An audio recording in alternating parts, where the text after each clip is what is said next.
Hello, happy Thursday. I am Allegra of Beyond Your Wildest Dreams, and I am so happy to be here with you today talking about how planning makes everything easier. If you joined me before, then you know that I have written 4 workbooks along with my collaborator, Natasha Corrigan.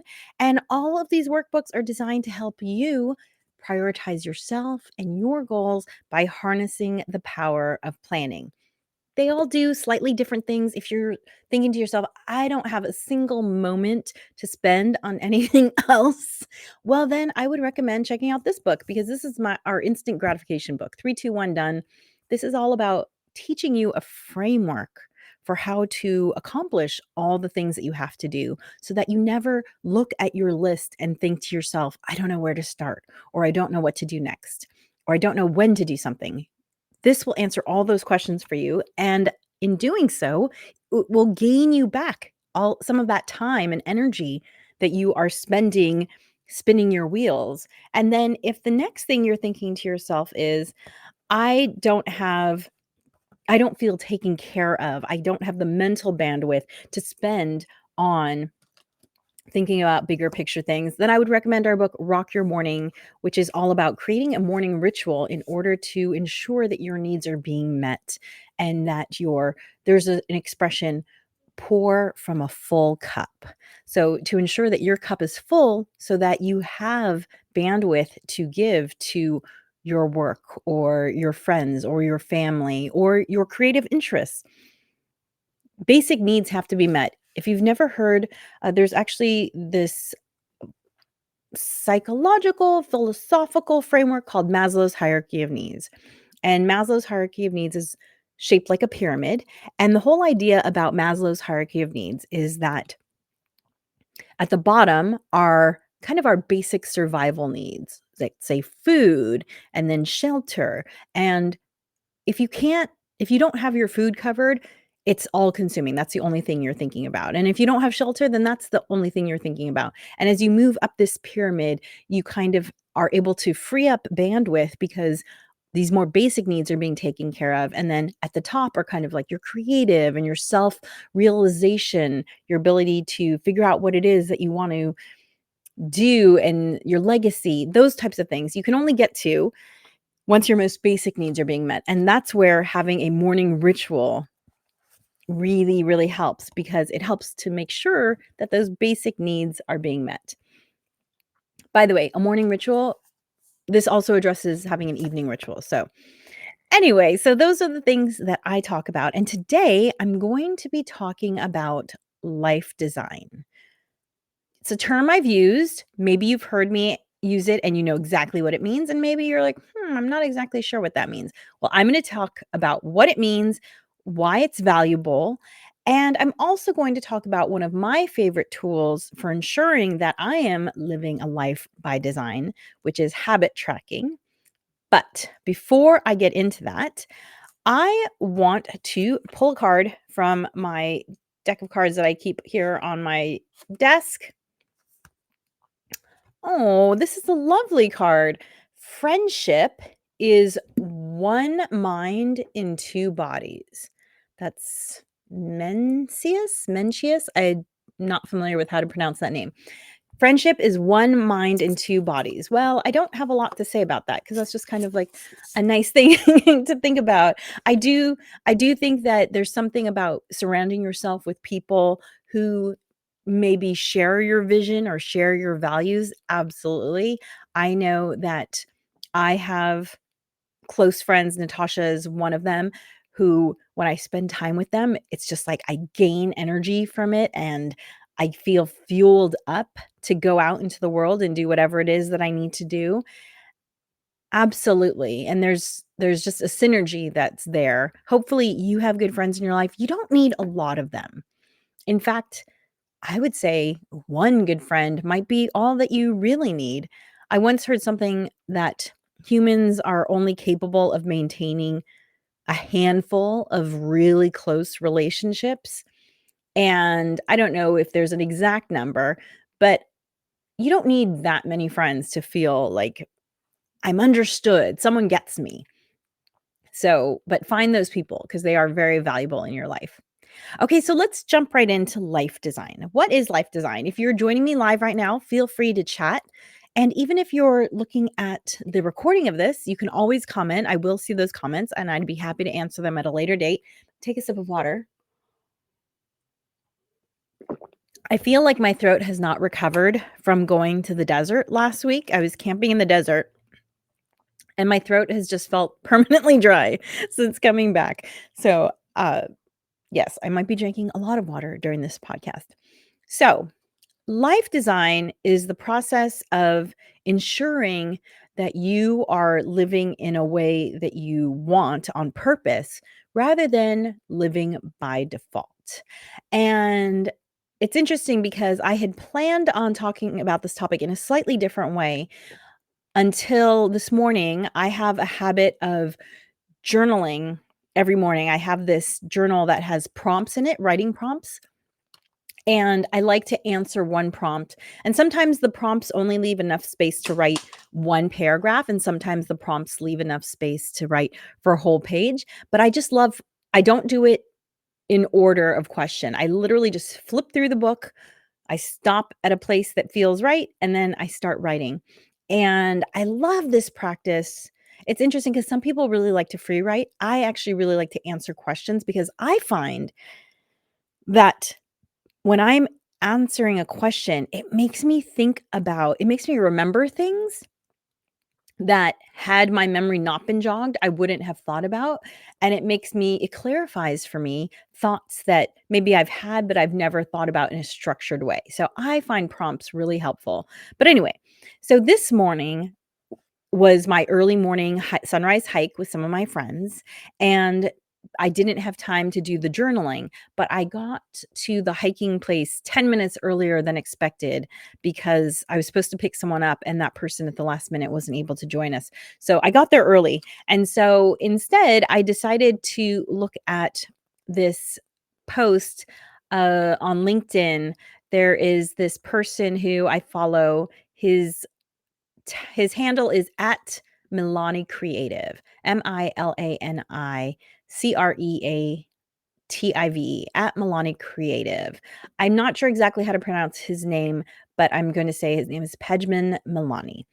And Pejman makes these, I don't want to call them infographics because it's not really information that he's capturing, but he makes these graphics that explain things that maybe can be a little hard to understand in words, but the images kind of capture the idea.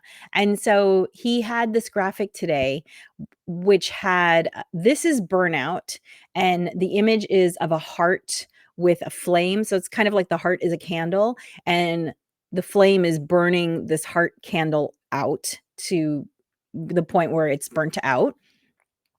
But then under that, he says, this is also burnout. And it shows the same heart candle, but now it's under a glass dome. And the heart is still present throughout the image. There's three images. There's one of the heart burning. And then in the next one, the flame is a little bit lower. And then in the next one, the flame is about to go out. And the candle is still intact, but the flame itself has gone out. And so what he was saying is these are two different types of burnout. What do you think about that? Have you experienced either of these types of burnout?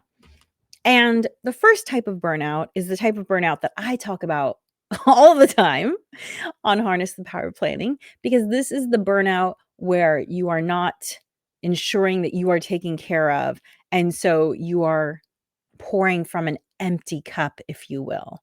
And this is, whenever you have put yourself last and you end up either feeling sick or feeling taken advantage of or taken for granted, that is the first kind of burnt out.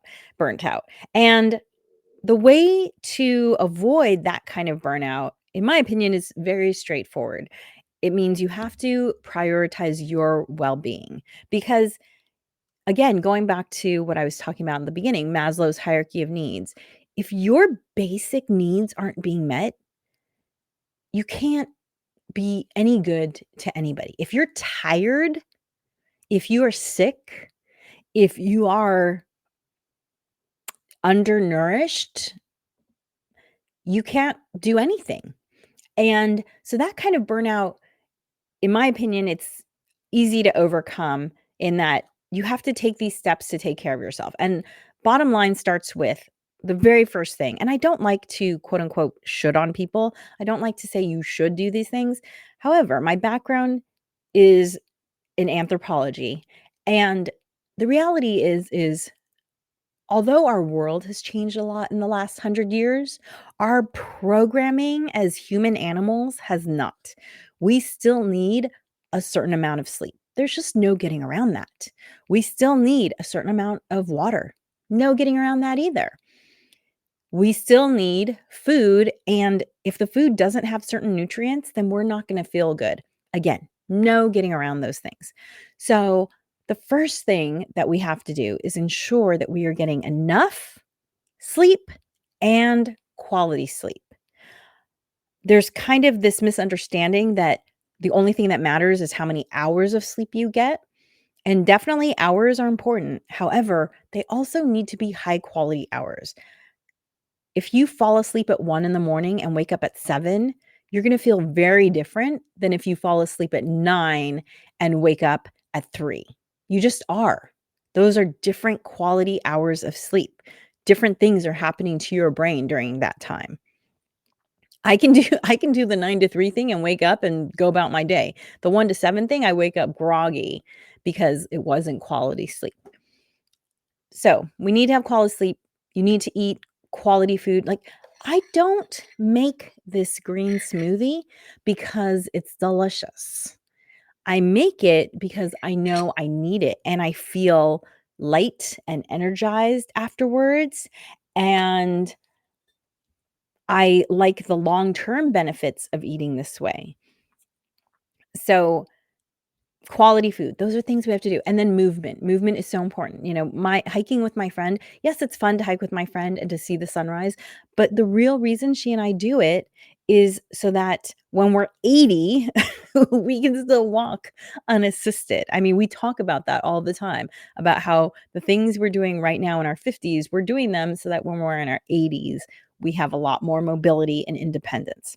So, the first kind of being burnt out is you need a self-care ritual, and I talk about that in Rock Your Morning, and the first 2 parts of self-care should be having a morning ritual in order to set yourself up for success for the day and to just kind of get a whole bunch of things out of the way, hydration, hopefully some movement, some healthy eating.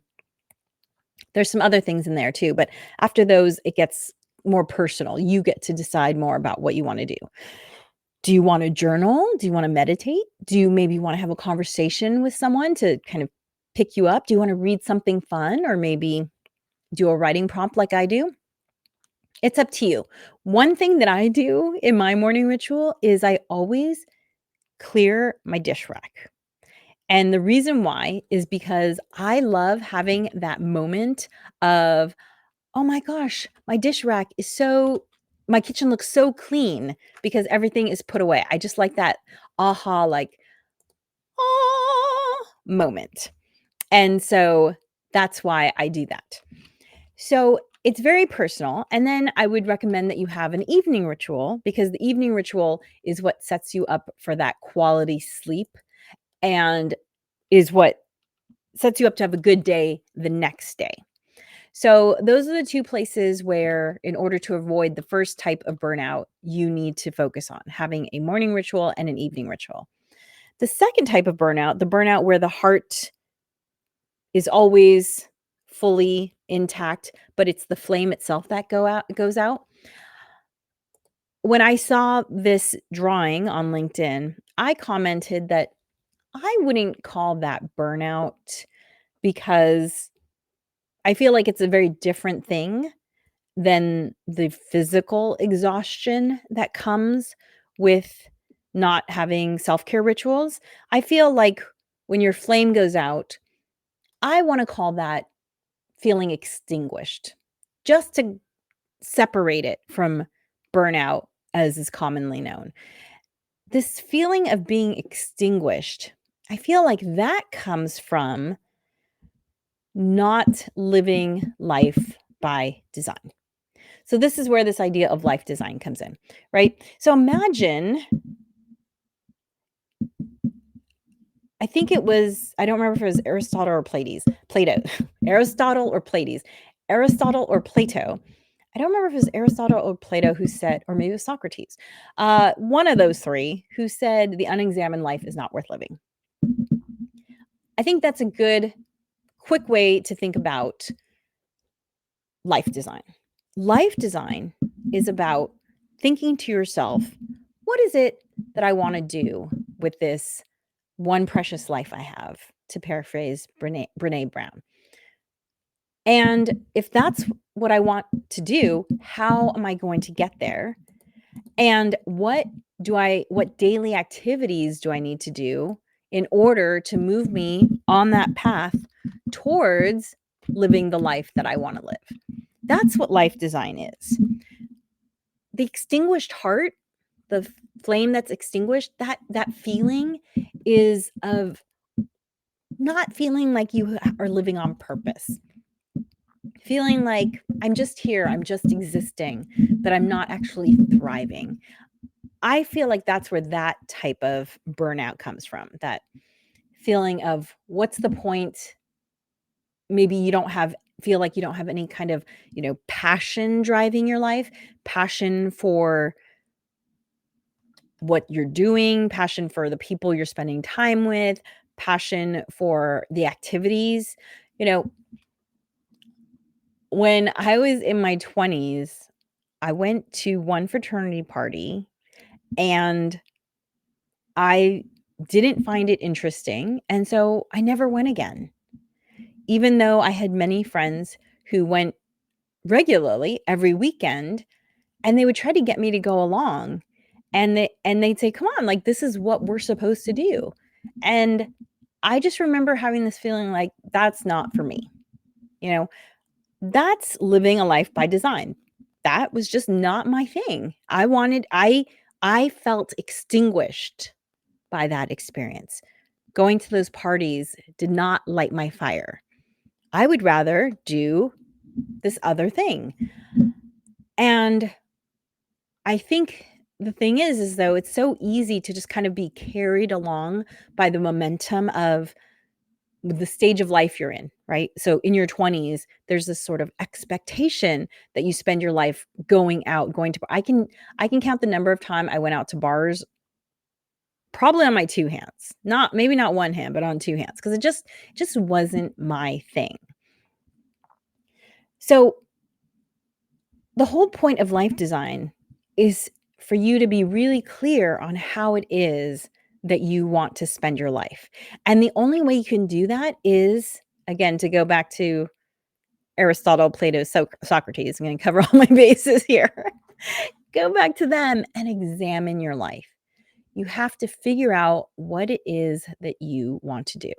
There are lots of resources out there on life design.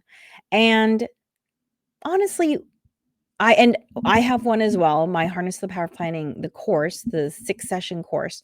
And what I would say to you is that, there's nothing really new out there. These are ideas that have been around since the time of Aristotle and Plato and Socrates. However, what is different is, do you click with the person that is talking about it?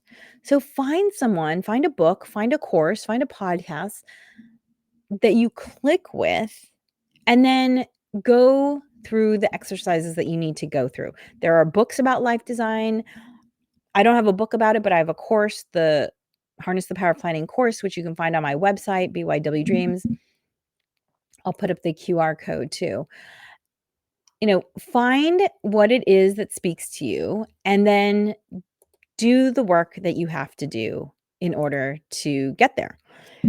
Sorry, I don't have the QR code. It's tinyurl.com/HPOP on demand. Do the work that you have to do to get there. Because look, here's the thing. It is work. It does require work.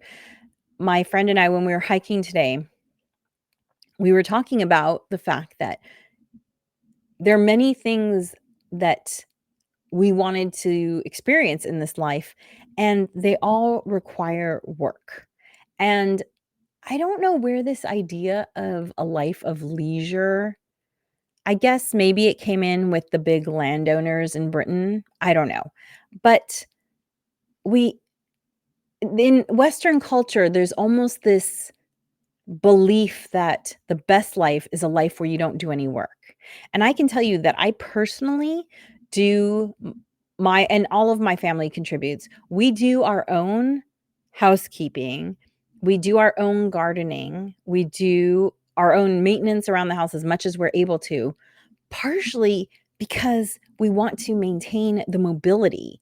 My grandmother lived on her own until she was 96, and I fully credit her mobility to the fact that she was still cleaning her house on her own, and so that was forcing her to, bend down and stand up and get her circulation going, because when my grandma's memory got bad enough that she had to move in with my mom, she stopped doing those things.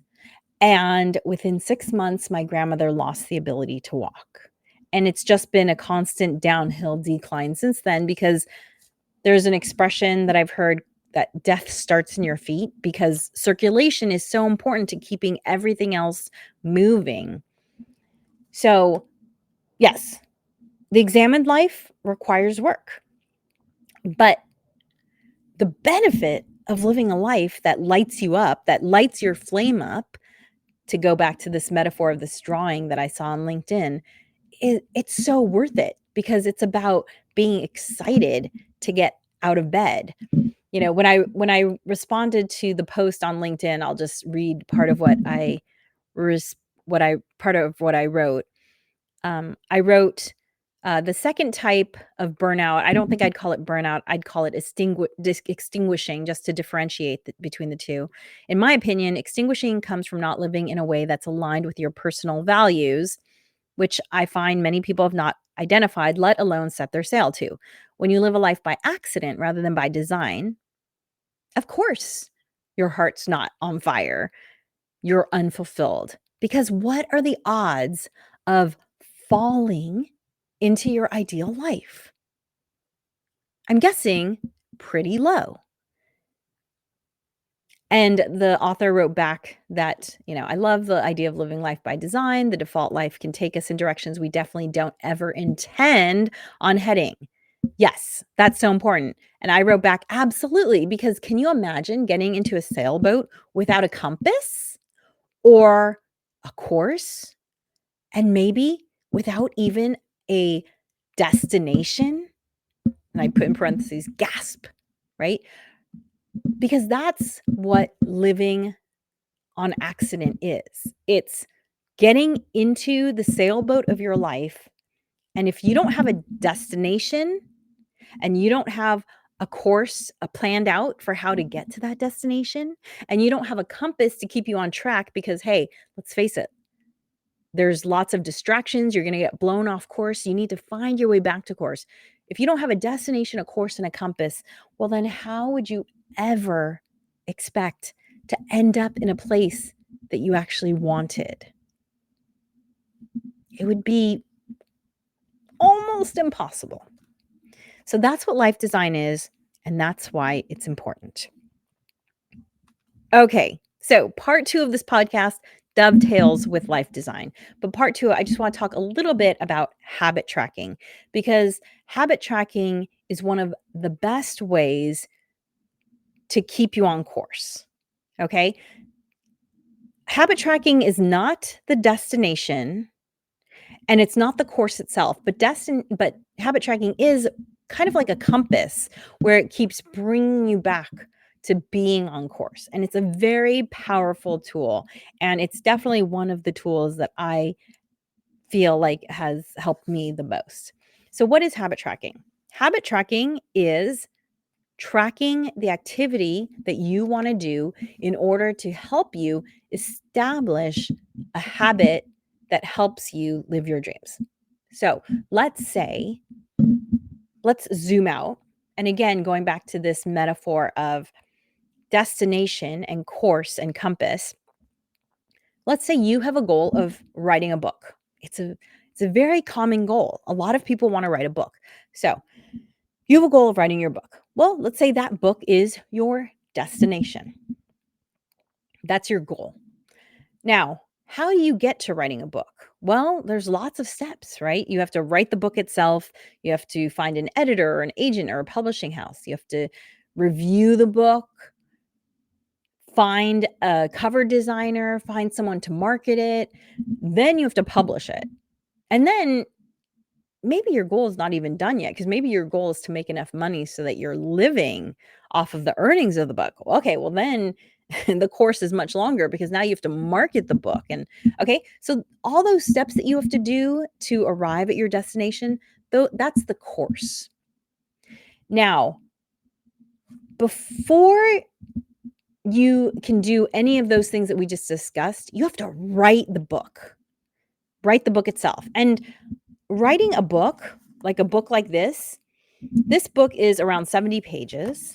I would say writing a book like this takes 3 to 6 months of regular writing. And by regular, I mean almost daily. So 4 to 5 days a week of writing. Okay, now you have something that you can actually cling onto and measure. You're going to write 4 to 5 days a week. And let's say you're going to set as a goal for yourself, I don't know, 1,000 words a day during these 4 to 5 days. It could be less than that, whatever. I'm just picking a nice round number. 1,000 words a day, 4 to 5 days a week. This is where the habit tracker comes in. This is where it's a compass for you to say, hey, how am I doing? Am I on the right course? Am I doing what I say I need to be doing? A habit tracker can be as simple as taking a calendar and marking off each day that you did the thing you said you were going to do. Jerry Seinfeld has famously said that that's what he does for his joke writing. He writes a joke every day because he just loves seeing the string of, I think he puts a red X when he's completed writing the joke. And he doesn't want to break that chain of red X's. A habit tracker can also look like this. My planner has one built into it on its weekly pages. If you can see it there, that is, they call it a, oh, sorry, I'm on the wrong page. They call it a positive habit maker. But you see, it's the same thing. It just has space for you to write down the thing that you want to do. In this case, they've already pre-filled gratitude, meditate, and exercise. And it has little squares for the days of the week. And then you mark off those squares however you want to. Maybe you like to do a check mark, and maybe you want to color in the square. I personally like to use hearts for my habit trackers. You could also use, physical objects like stickers. I find these holographic star stickers. I'm not a sticker person, but these holographic star stickers motivate me a lot. You can see, I literally, I buy them in bulk. Michael's, I get them from Michael's. They sell them in bulk, like packs of, I think it's like 13 or 15. So I buy thousands of stickers at once because it's pretty much the only sticker I use. I say pretty much because I do have a sticker. I have this other sticker. Since we're talking about stickers, it's a disco ball sticker.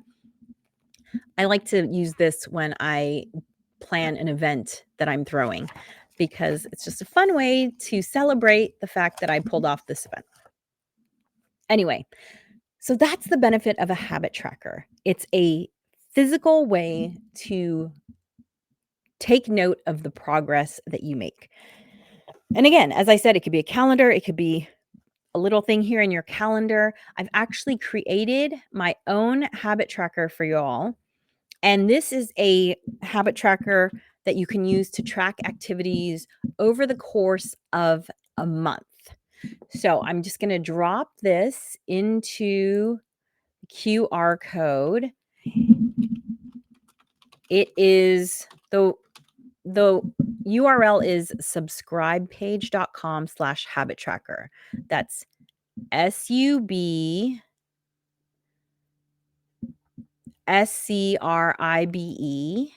page.com. So all one word, subscribepage.com/habit tracker, all one word, HABITTRACKER.